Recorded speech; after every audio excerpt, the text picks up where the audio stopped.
Bom, muito bom dia a todos, muito bom dia a todas. Meu nome é Marcos Rachid, eu sou um dos responsáveis pelo marketing na Sparex Arco. É uma satisfação imensa estar aqui com vocês hoje. Hoje a gente vai falar sobre geradores de vapor elétrico e descarbonização. Hoje eu estou com meu colega, meu xará, o Marcos Rodrigues. Ele vai estar fazendo a apresentação para vocês. Pessoal, o Marcos Rodrigues ele vai estar passando um slide com a nossa lista de webinários que a gente vai ter ao longo do ano, tá? Então, vocês fiquem à vontade para se inscreverem. A gente tem uma lista extensa até dezembro, com bastante conteúdo, bastante coisa. Alguns recadinhos de início, né? Como de praxe, para quem já participa com a gente, sabe que a gente dá alguns recados agora no início do treinamento. A gente vai ter uma pesquisa de satisfação no final desse treinamento, é uma pesquisinha bem rápida.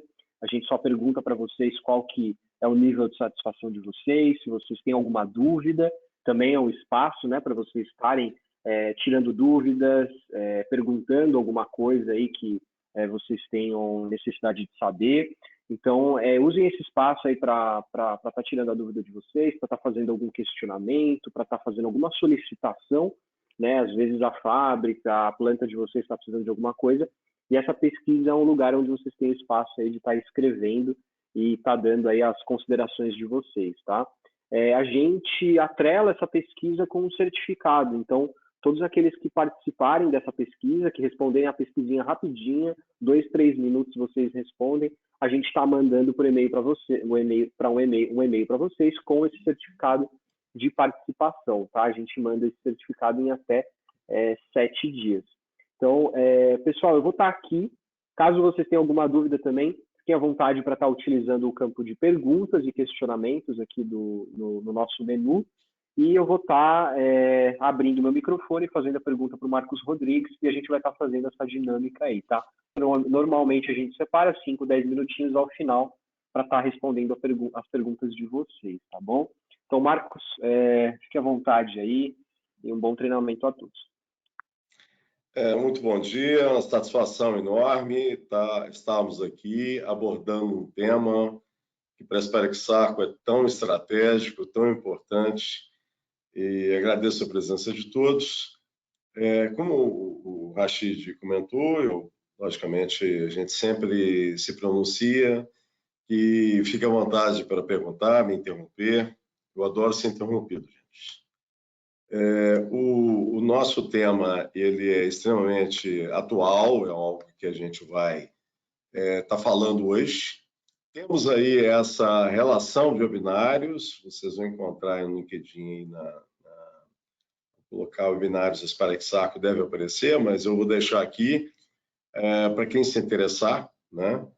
Ter aí fazer o print dessa tela ou, obviamente, ter aí a cópia da apresentação e responder a nossa pesquisa de satisfação. A gente envia a apresentação, vocês têm o link, qualquer dúvida façam contato com a gente. Vários temas, vários apresentadores, eu tenho aí a missão de algum desses temas aí, eu mesmo apresentar. Passando rapidamente aí, água quente e frigoríficos, boas práticas em indústria de óleo e gás, como reduzir consumo em caldeiras com controle de sódio totais dissolvidos, uso eficiente de vapor em fábricas de farinha animal, importância de medição de vazão, obviamente num contexto geral, especificamente, principalmente sistemas de vapor, recuperação de condensado e vapor flash na indústria, válvula de condutores Parató com assento reversível, Stintat, que é um lançamento mundial da Sparex Arco, importância da desaração do condensado, da água, né, e da água que vai alimentar a caldeira, obviamente, boas práticas de indústrias de óleo de soja. Como de praxe, fazemos um momento de segurança.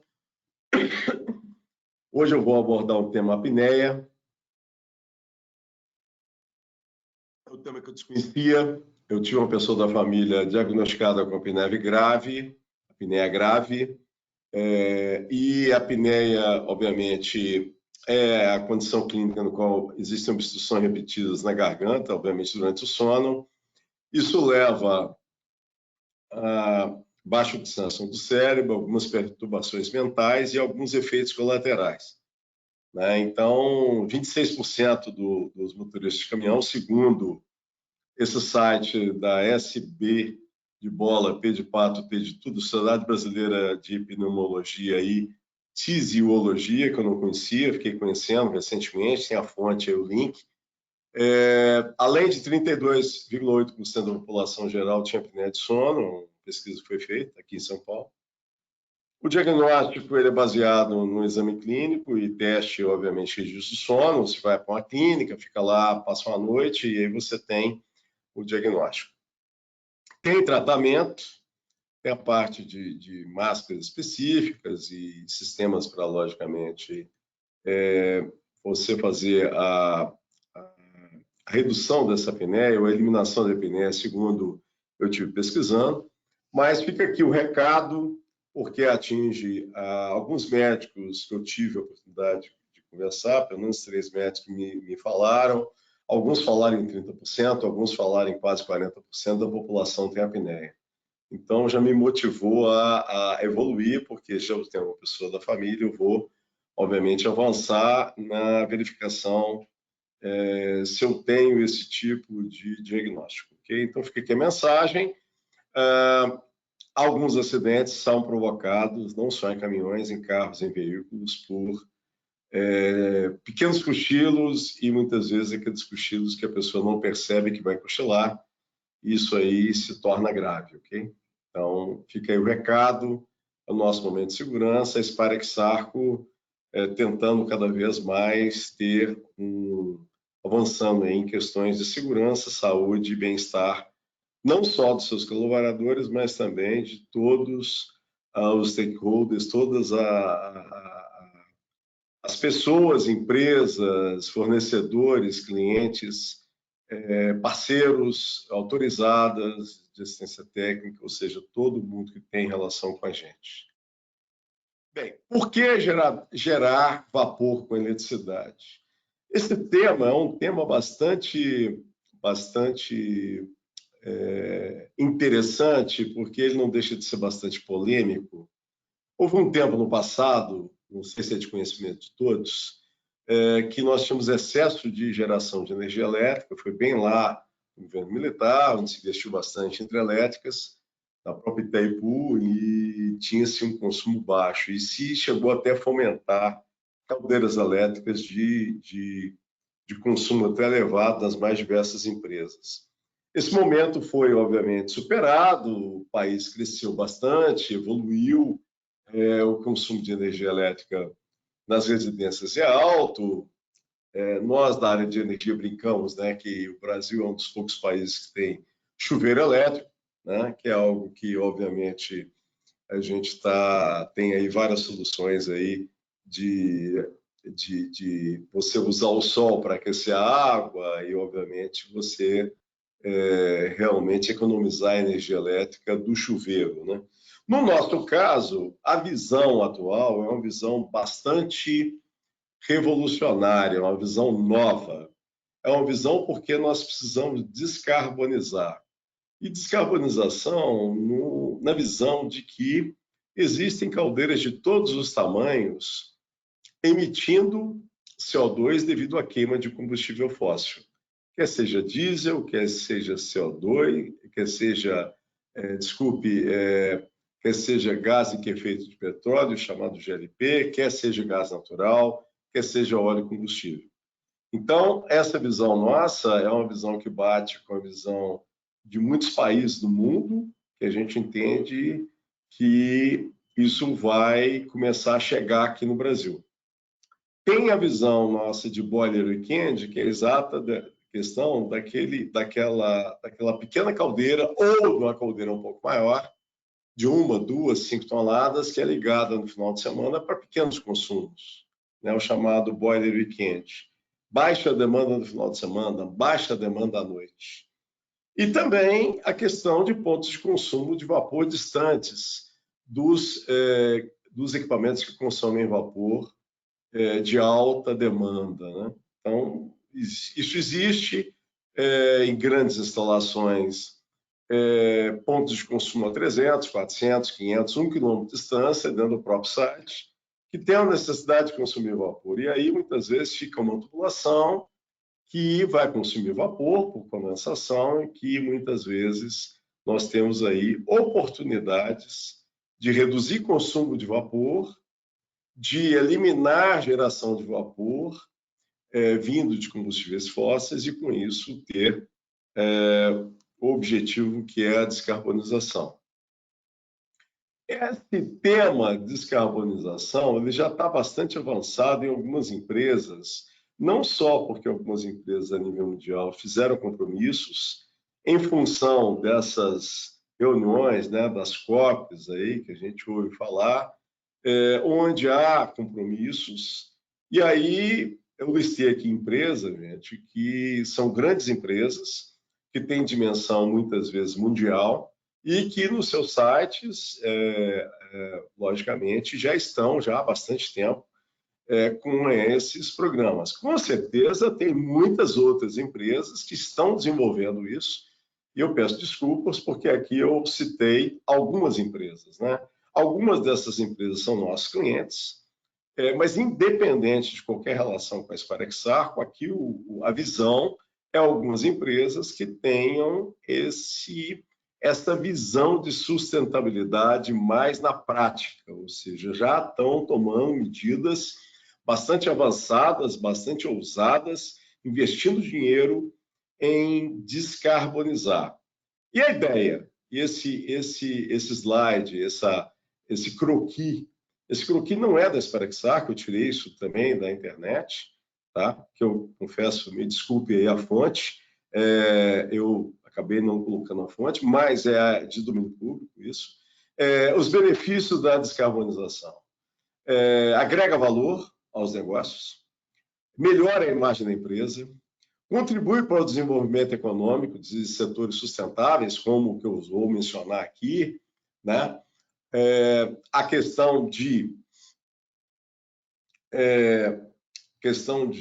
você ter outras fontes de energia elétrica suprindo equipamentos elétricos, fazendo com que nós tenhamos eliminação ou redução de emissão de gases de efeito estufa, especialmente o CO2, né?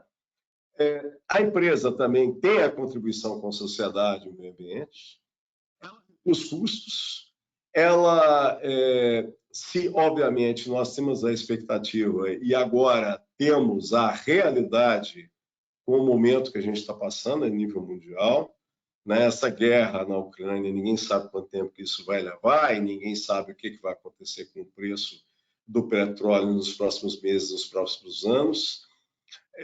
Obviamente, a tendência é cada vez mais ser mais viável implantar soluções renováveis.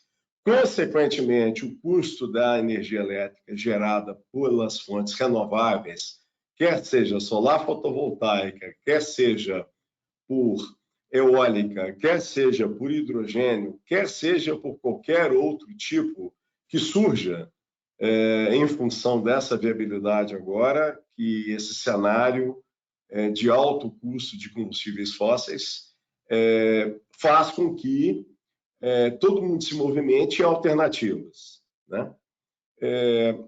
Pode acarretar redução de impostos, além de certificação de sustentabilidade. Há empresas investindo em marketing, investindo em marcas, investindo em produtos, investindo em soluções que sejam oriundas de soluções sustentáveis. Então, nós temos aí desdobramentos que, óbvio, não temos a dimensão disso exata, porém, já temos números bastante impressionantes com relação, por exemplo, ao uso de energia solar fotovoltaica no nosso país. É um número extremamente alto, 16 mil megawatts, é uma Itaipu e 1.1, quase 1.2 Itaipu, que é algo extremamente impactante na nossa fonte, nas nossas fontes de geração de energia elétrica, que vai fazer com que haja barateamento das soluções, dos painéis. Já há centenas e milhares de empresas que instalam, que fazem manutenção, que financiam já tem vários bancos, ou seja, tem todo um segmento se movimentando em função da questão da sustentabilidade, de gerar energia elétrica com painéis fotovoltaicos, né? Que está mostrando aqui no croquis, que é uma realidade hoje nossa, que a gente vê que nos mais diversas cidades do país, eu tenho viajado muito por vários estados, nós vemos propaganda no rádio, na televisão, temos outdoors, temos todo um marketing voltado para isso. O nosso assunto específico é que a Spirex Sarco conhece, tem geração de vapor, distribuição de vapor, utilização de vapor, retorno de condensado como seu core business, como nosso negócio. Nós fazemos e sempre fizemos isso. Agora, com esse tipo de solução, nós estamos com uma outra visão. Nós não estamos mais preocupados com a drenagem da tubulação de vapor. Nós estamos interessados em ter geração de vapor próximo do consumo. Nós estamos interessados em ter viabilidade para soluções dos nossos clientes do mercado, que sejam ousadas, que sejam novas, que sejam diferentes das que nós construímos ao longo desses últimos 60 anos de Brasil, né?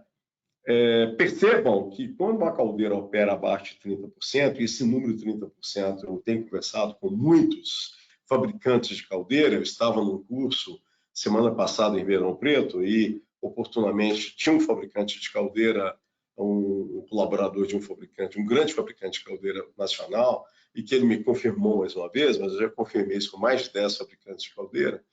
Toda vez que nós temos uma caldeira operando abaixo de 30%, nós temos uma série de problemas. Nós temos baixo rendimento ao PCI, ou seja, o PCI é o poder calórico inferior do combustível e a caldeira apresenta uma série de problemas. Dificuldade de saída de gases, diversos queimadores têm sérias limitações, eu começo a ter problemas de exaustão desses gases, ou seja, eu tenho várias questões que, obviamente, depende do tipo de combustível, depende do tipo de caldeira, depende... Mas é algo que é realmente importante salientar. A caldeira passa a consumir uma quantidade de combustível muito alta, né? Nós temos casos já, gente, que é incrível. Uma caldeira que opera ao final de semana, nas 48 horas, né, sábado e domingo, chega a muitas vezes a consumir metade, ou um pouquinho mais da metade, dos 5 dias úteis, ou seja, o consumo, exatamente devido ao rendimento, o consumo de gás, especialmente gás, agora em função do alto custo, né, não só de gás natural, mas de GLP, gás com efeito de petróleo, faz com que sejam valores muito expressivos. E muitas vezes a empresa acostumou com isso, né? Então, eu chamo a vocês ao cuidado de, se vocês têm esses casos, seria muito oportuno medir isso, seria muito oportuno você perceber que nós podemos, com uma solução, resolver, melhorar isso de uma forma muito significativa. Aplicações para o a chamada caldeira de final de semana, né? Alguns exemplos: tanques de sebo de gordura de fabricação, manutenção de temperatura em tubulações de fábrica de chocolate, aplicações do chamado CIP, necessidade de limpeza de tubulações. O CIP, para quem não conhece, o chamado Clean in Place, são sistemas em que você tem normalmente um fluido básico, né, como se fosse uma soda, um fluido ácido, em que você passa alternativamente isso com água, limpando as tubulações dos equipamentos, para fazer a chamada esterilização de processo, né? Então, tem várias empresas que têm a necessidade de fazer esse CIP de forma esporádica, às vezes de forma muito até no final de produção, ou sem a produção de produto, às vezes para preparar para segunda-feira ou após feriado, alguma coisa assim, ok? Então, nós temos já rastreados, eu tenho outras aplicações do chamado boiler weekend, ou chamado boiler de final de semana, ou caldeira ligada no final de semana ou à noite, né? Mas aqui eu citei 3 exemplos, poderia citar vários outros, tá? mas a gente está citando aí alguns para chamar atenção para você que tem aí esse case e essa situação específica que nós podemos ter uma solução ou várias soluções adaptadas à sua realidade com uma viabilidade alta, com um rápido payback, né? Ou seja, para que se pague isso de uma forma bastante tranquila aí no fluxo de caixa da empresa, né? Pontos de consumo distantes, né? Perceba, tubulações que estão mostrando na foto, né? Distantes aí 300, 500, 1000 metros. E aí você tem condensação na tubulação, você tem com isso consumo de vapor e que vai dar consumo de combustível, você vai ter custo de manutenção, né? E, logicamente, a gente sabe muito bem o que é isso, porque é o nosso negócio hoje, né? A gente faz e acompanha as instalações, né? Então, se você vai instalar um novo equipamento, se você vai instalar uma nova necessidade de vapor que esteja distante, poxa, avalie quanto vai custar montar essa tubulação, o isolamento, os apoios, o pipe rack. Poxa, às vezes o custo disso vale muito mais a pena você ter uma pequena geração lá, separada, independente da sua atual casa de caldeiras, ok? Então, essa visão nova que nós não tínhamos, hoje nós começamos a ter negócios diferentes, com uma visão também diferente para viabilizar isso. E aí tem aplicação de pontos distantes, por exemplo, regeneração de fio de carvão ativado na estação de tratamento. Eu tenho a estação de tratamento que está distante de 1.500 metros, e, obviamente, eu tenho lá um sistema de generação que precisa de vapor. Poxa, por que não colocar um gerador de vapor lá de pequena vazão, que vai me atender e eliminar, logicamente, o consumo e a manutenção nessa tubulação, e ou eu vou construir, eu já tenho lá esse consumo nessa instalação. Por outro lado, laboratórios, centros de treinamento, etapas final de fabricação de biscoitos são exemplos de necessidades onde você tem a necessidade de ter vapor, mas está distante, né? E quanto mais distante, maior vai ser o custo da infraestrutura para levar vapor, para retornar com condensado, né?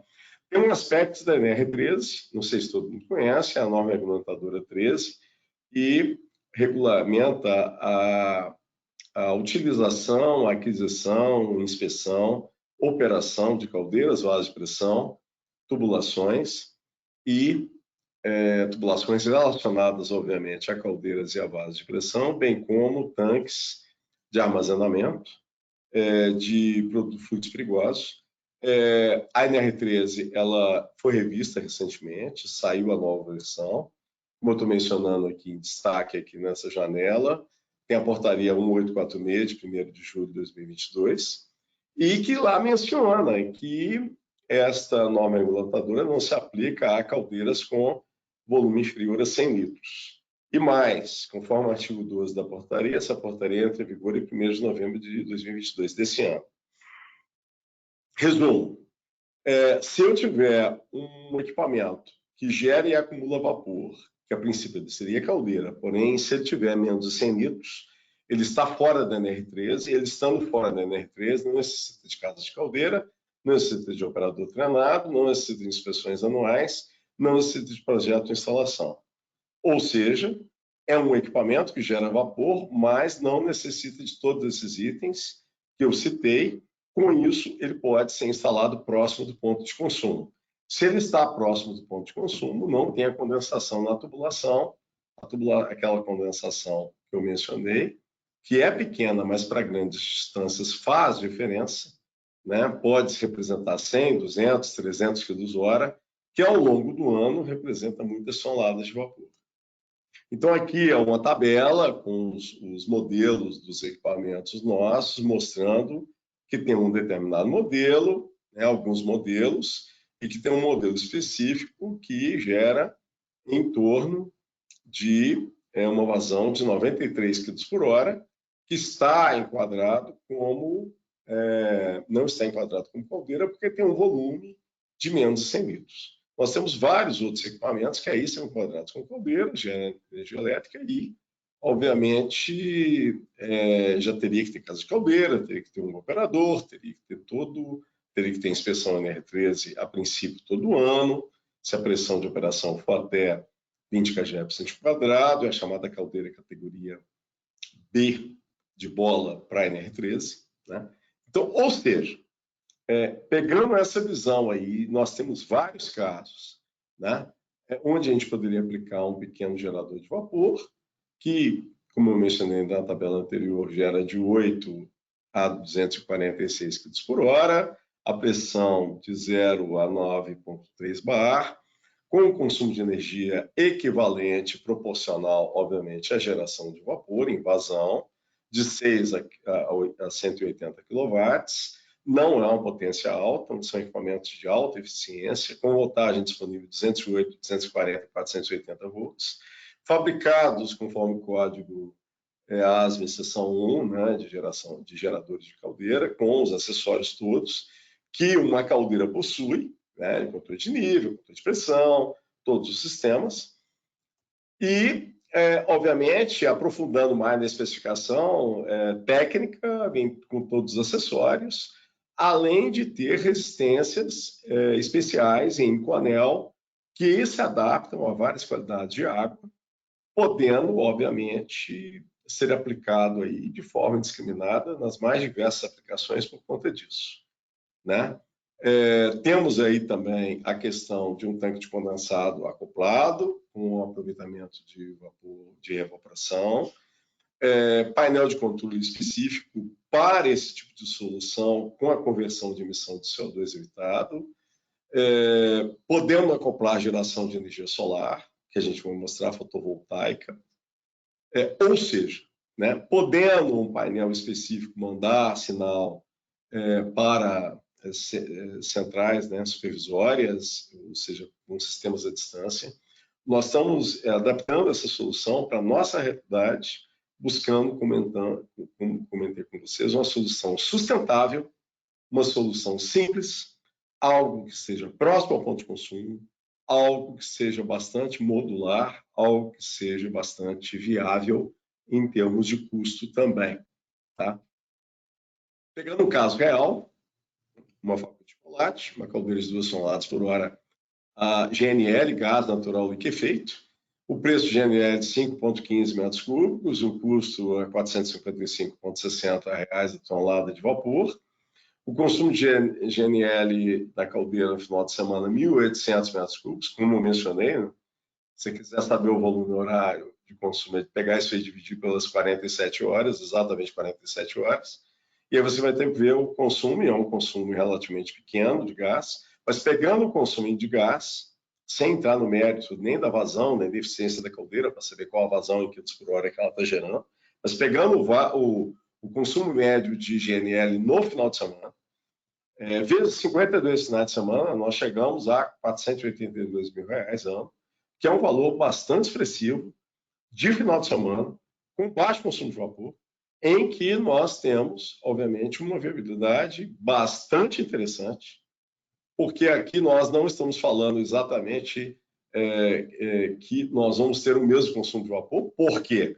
Porque nós vamos eliminar o grande consumidor que a gente descobriu, que são as tubulações de vapor, que nesse caso é em torno de aproximadamente 270 a 280 metros de tubulação, que faz com que o maior consumo de vapor seja a própria tubulação.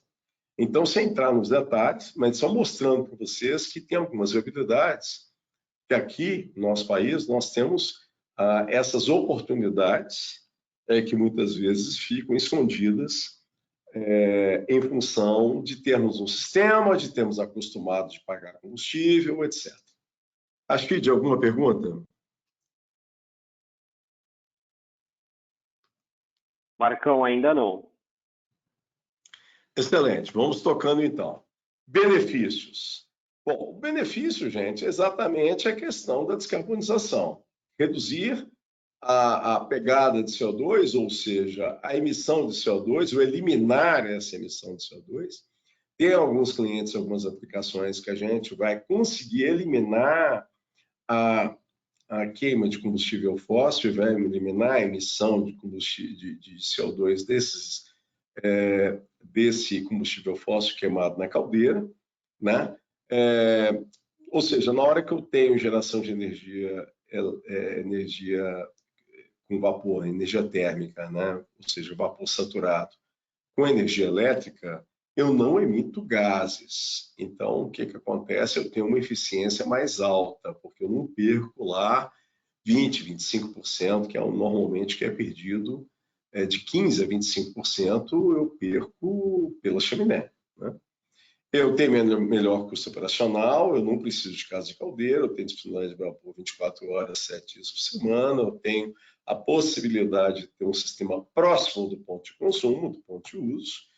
E aí, onde é precário, empresas que necessitam de vapor em locais distantes, remotos, empresas que possuem baixo consumo de vapor, empresas que necessitam avançar com a redução de emissão de carbono de uma forma mais rápida, instalações industriais com espaço fixo limitado, onde eu não tenho onde colocar uma casa de caldeira, mas preciso de vapor, né? É importante mencionar que esse tipo de solução que a gente está propondo já existe, né? Nós temos equipamentos, alguns esterilizadores, por exemplo, em centros cirúrgicos, para esterilizar instrumentos de cirurgias em hospitais, por exemplo, que já geram próprio vapor, né? Então, esse tipo de solução nossa não é nada assim novo, isso é bastante... Nós temos os chamados panelões de cozinha industrial, que alguns já geram vapor também, né? Ou com gás, ou com eletricidade. Então, esse tipo de solução que a gente está propondo é bastante conhecido, bastante consolidado, não é nada assim... É uma novidade no aspecto e na abordagem que nós estamos fazendo aqui agora, ok? E de onde vem a energia elétrica? Energia solar fotovoltaica é o que nós entendemos hoje como sendo mais viável, né? Como sendo mais viável, mais interessante, em função de nós termos tudo que eu mencionei anteriormente. Nós já temos já uma grande quantidade de empresas que façam instalação de qualquer potência, né? Não só em residências, em sistemas comerciais, em qualquer tipo de shopping, supermercado, em qualquer área comercial, em qualquer residência, em qualquer indústria. Então, hoje nós temos já uma grande quantidade de empresas nesse segmento, que é um segmento crescente, que obviamente vai avançar bastante, já cresceu nos últimos 3 anos de forma bastante consistente, e agora, em função de uma série de vantagens, e com certeza em função de queda, não só de concorrência, mas de queda de preço de painéis fotovoltaicos, a tendência, com o aumento da quantidade de peças fabricadas, é que esse tipo de solução avance de forma bastante alta, né? Nós temos aí muitas perspectivas e uma série de informações de mercado, de fabricantes, de instaladores, que esse tipo de solução veio para ficar, exatamente que o sol, obviamente, é um combustível que não tem custo. Com isso, o custo da tonelada de vapor gerada com energia solar fotovoltaica fica mínimo. E aí acaba com o paradigma, ou seja, nós vamos conseguir gerar vapor com eletricidade com um valor muito baixo, né? Aí fica a discussão, eu vou ter toda a área para ter energia fotovoltaica suficiente para gerar a quantidade de vapor que eu preciso? Aí é uma discussão, investimento, e aí tem empresas fazendo investimentos nessa área exatamente tendo a visão de sustentabilidade, não só a nível de meio ambiente, do seu negócio, né?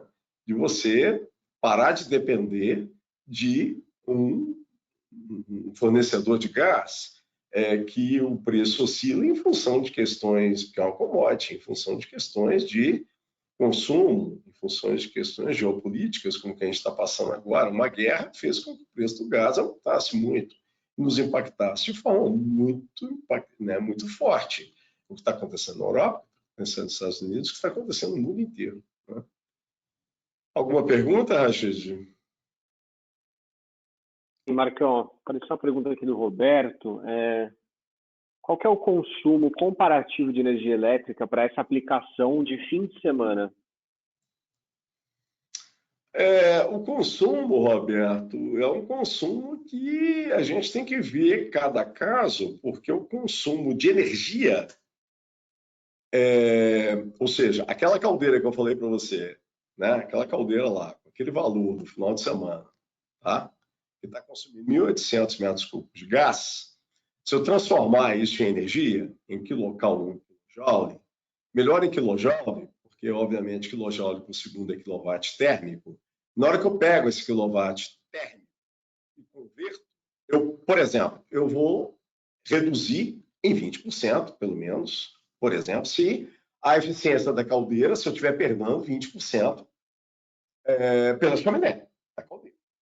E é o que eu estou falando com você. Para mim, na minha conta lá, nesse caso, mais da metade dessa energia eu estou gastando porque o vapor está condensando na tubulação, porque a tubulação é muito grande.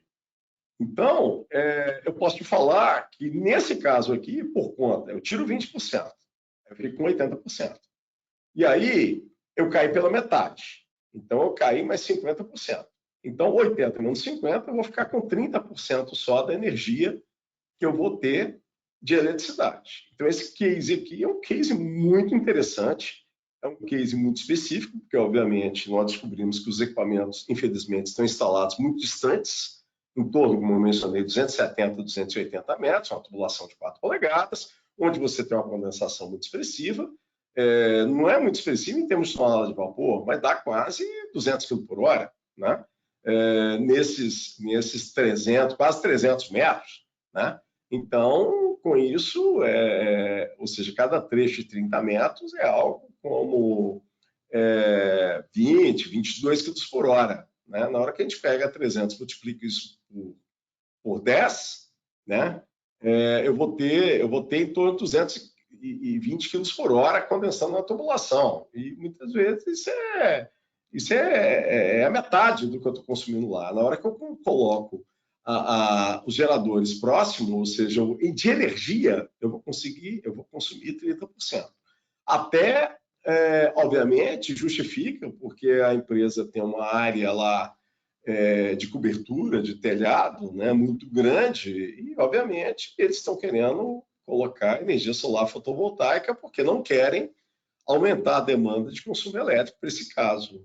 Eles querem fazer um projeto sustentável, completamente sustentável, ou seja, gerar energia elétrica a partir da fotovoltaica, a partir do sol, pegar essa energia elétrica e usar isso para gerar vapor, para ter, obviamente, crédito de carbono, sem nenhum tipo de questionamento, né? De qualquer tipo de auditoria. Né? Então, ou seja, é um embrião, é uma noção, que aí tem toda uma discussão quanto que vai custar esse crédito de carbono, que é uma outra área, outra questão que a gente também vai ter que aprofundar mais daqui a pouco, exatamente devido ao decreto recente aprovado pelo Congresso do marco legal do crédito carbono no Brasil, que obviamente precisa de algumas regulamentações, a gente está na expectativa do que vai acontecer na prática, se vai haver um mercado de carbono e valores negociados de carbono em bolsa, como é que isso vai funcionar, mas, de qualquer maneira, a realidade, nós já temos a realidade já batendo na porta, ou seja, é uma realidade, vai ter dinheiro para financiar essas soluções, vai ter dinheiro via bancos oficiais, via bancos particulares, vai ter o que está acontecendo com a fotovoltaica, vai acontecer também com tudo que a gente está falando aqui, e que a gente entende como uma realidade que à medida que essas soluções vão sendo divulgadas, a tecnologia vai sendo cada vez mais aplicável, e a gente encontra esses casos com esses resultados, esses valores expressivos, a gente consiga mostrar mais cases e mostrar, obviamente, daqui a pouco resultados, coisas implantadas e empresas tendo o benefício do marketing, chamado marketing verde, né? Divulgar essa solução e ter o benefício da sustentabilidade a nível do seu produto, a nível da sua visão de negócio, a nível da sua eliminação do impacto ambiental. Né? Então, essas coisas é que a gente não sabe o valor disso, o que vai valorar o produto dessa empresa, o que vai melhorar a imagem dessa empresa para o seu cliente, para o seu consumidor. Nós estamos engatinhando com isso ainda, mas a gente entende, pelas marcas que a gente falou no começo, né, que é algo que não é mais uma vontade, né, de ambientalista ou daquele sonho da gente ter de conseguir minimizar os impactos ambientais da nossa atividade na Terra, ou seja, aí a gente já começa a colocar número, né? A gente começa a ter valores que vão ajudar as empresas a entender que esse é o caminho, não tem outro caminho agora, né? Nós temos que ir para o caminho da descarbonização. Não é o caminho do que é bonito, não é o caminho do que alguns entendem como certo. É que nós temos efeitos climáticos que estão realmente cada vez mais insuportáveis e que não tem outra saída. Nós não temos outra saída, né? Mais alguma pergunta? Legal, Marcão, obrigado pela resposta. A gente tem uma pergunta do Fábio, que ele é a seguinte: qual que é a tensão necessária para o funcionamento da caldeira elétrica? Esse modelo aqui especificamente, a tensão é 208, 240 e 480 volts.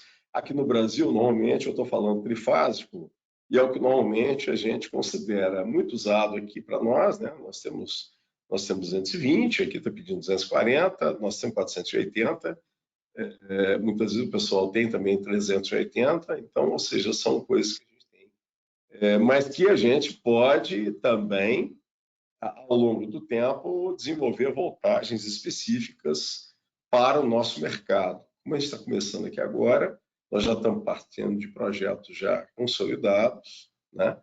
240 volts, 480 volts principalmente. Mais alguma, Rashid? Pode seguir. Bom, então, continuando com a nossa... Oi? Pode seguir, Marcão. Aqui deu uma cortada. Não, eu terminei. Legal. A gente pode dar aí alguns minutos que você achar conveniente e, logicamente, da minha parte, agradeço muito a participação e ficamos à disposição aí para qualquer contato, independente de qualquer interesse ou comercial ou de desenvolver alguma coisa de projeto, nós estamos à disposição. Legal, Marcão. Vou esperar um minutinho aqui para ver se vai aparecer mais alguma pergunta. Senão a gente finaliza por aqui mesmo. E aí a gente deixa a pesquisa aberta para o pessoal, caso tenha alguma dúvida aí, fique à vontade ali na pesquisa para estar fazendo, porque a gente responde por e-mail depois, tá?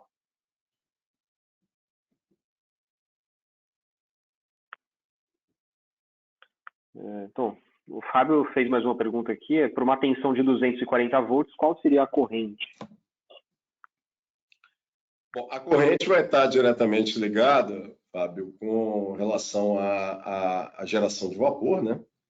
E aí, obviamente, a geração de vapor é proporcional, né? Então tem que ver, por exemplo, a sua necessidade, no caso específico, né? Vamos tentar dar uma resposta um pouco mais consistente, vamos falar assim, tá? Então, por exemplo, né, esse caso aqui desse equipamento com 72 a gente pode calcular, pegar um equipamento ou um consumo de vapor que você tenha e fazer e chegar na corrente para, obviamente, não sei se você quer chegar no custo de energia elétrica ou na viabilidade de instalação de um sistema elétrico para esse equipamento, entendeu?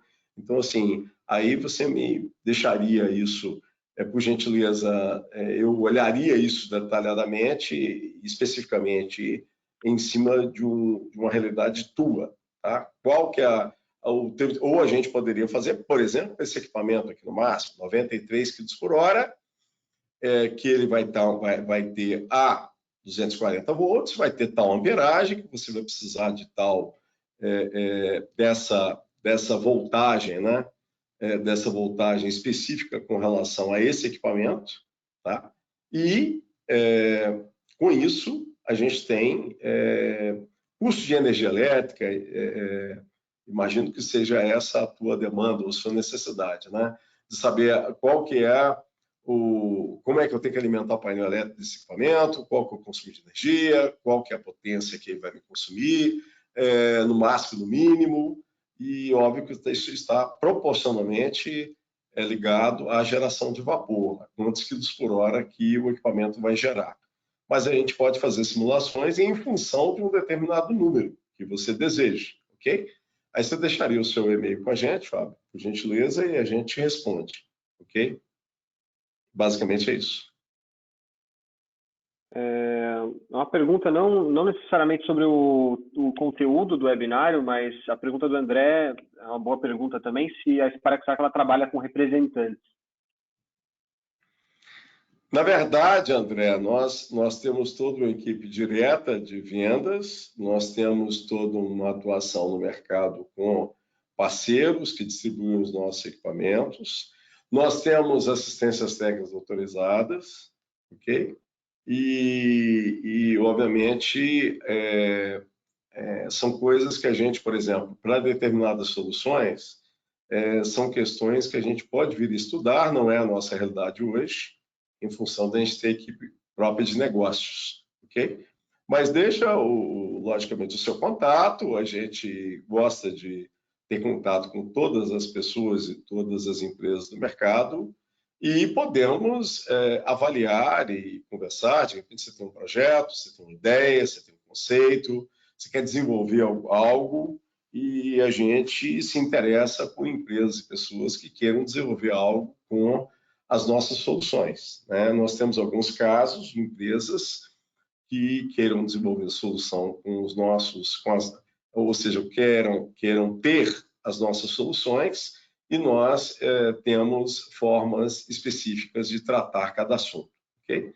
Deixaria aí o seu interesse, a sua motivação e, obviamente, a gente passa para a nossa equipe aqui para avaliar as diversas possibilidades. Quem sabe a gente consegue compor ou desenvolver algum assunto específico, um projeto específico, ou um teste, ou uma aplicação nova, que tem aparecido bastante coisa nova, bastante aplicação nova, não só para vapor, né? Para fluidos diversos em que a gente consiga aplicar as nossas soluções, ok? Basicamente é isso. Marcão, a Liliana fez uma pergunta bem interessante aqui. Ela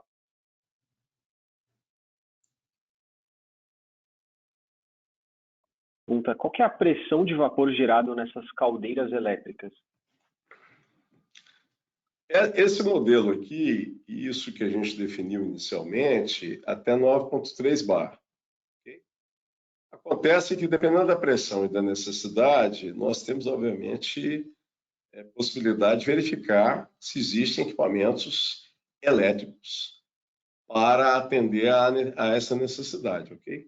Então, esse equipamento aqui, até 9,3, porém, a gente consulta a gente aí, se você tiver uma alta pressão, que a gente pode, logicamente, avaliar, porque tem a Chromalox, é uma empresa do grupo, da Sparexarco. A Chromalox desenvolve equipamentos e, logicamente, isso é concebido nos Estados Unidos e nós estamos trazendo esses equipamentos para cá para desenvolver essas soluções aqui no Brasil, adaptar essa realidade aqui no nosso mercado, mas com o dado de pressão de vazão que seja necessário para atender aí a essa pergunta, consulta a gente que a gente vai verificar, ok?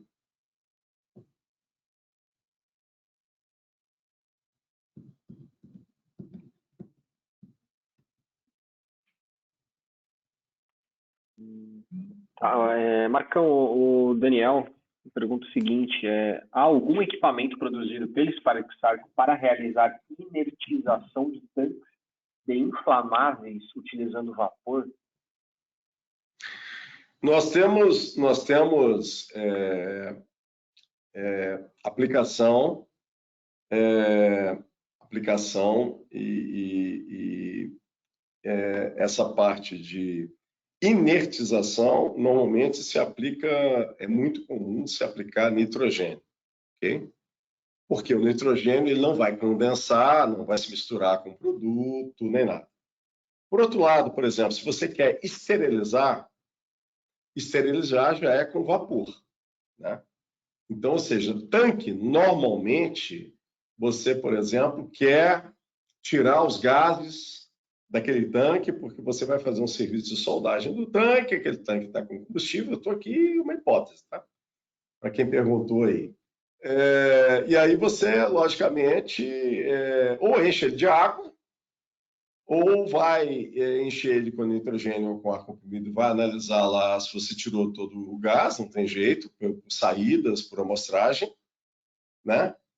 Pode fazer com vapor? Pode fazer com vapor. Lembrando que o vapor vai aquecer o tanque, vai ter a dilatação do tanque, aí tem tanques que podem dilatar, tem tanques que não podem sofrer dilatação, não são concebidos para isso. Você vai ter que controlar a pressão lá, porque você colocou vapor no equipamento, seja qual for, você vai ter que se preocupar não só com a pressurização, porque obviamente um tanque não pode exceder uma determinada pressão, porque ele pode se deformar. A outra questão que já aconteceu é que não pode subestimar o efeito da condensação de vapor em tanques, porque tanques já murcharam, vagões já murcharam, porque obviamente você não tinha entrada de ar e a condensação de vapor já fez tanques murcharem e vagões murcharem, né? Já existem vídeos aí, diversos vídeos na internet a respeito disso.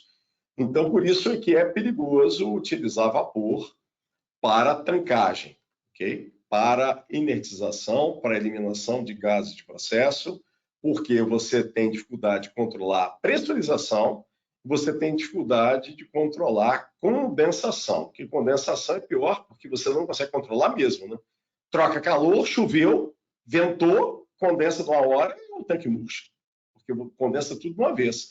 E dependendo do tanque, você acha que a abertura lá está calculada para entrar uma quantidade de ar, mas a entrada de ar ela não é proporcional à condensação. E a redução de volume de vapor é muito grande.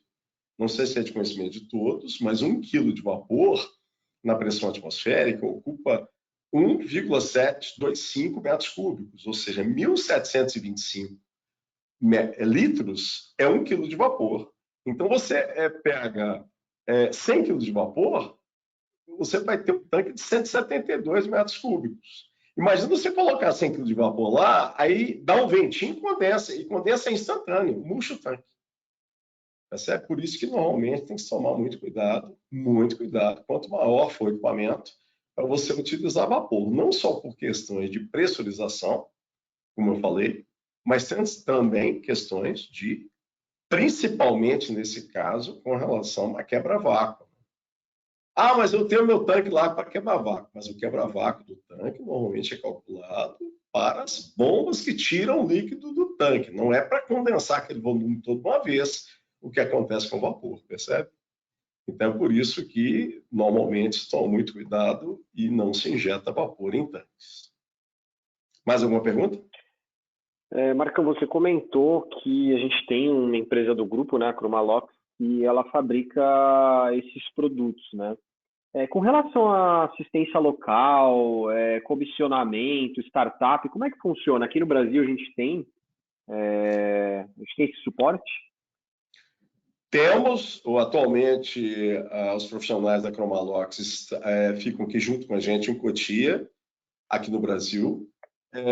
Independente disso, a Sparex se prontifica e vai desenvolver toda uma equipe, não só de startup, comissionamento, manutenção, peças de reposição, o que, logicamente, é uma tradição da Sparex Arco ter, para toda a sua linha de produtos, sua linha de soluções, ter uma solução que seja perene, ou seja, que nós tenhamos condição de dar assistência técnica, condição de manutenção, condição de manter o equipamento operando em toda a sua vida útil, ok?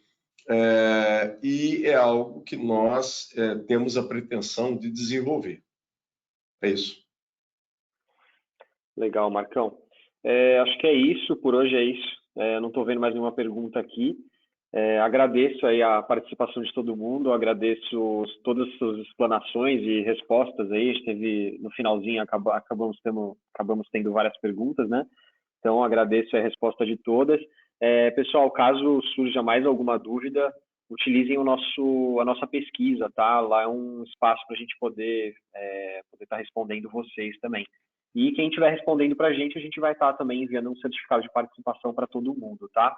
Então, obrigado a todos, um bom almoço. Marcão, obrigado aí.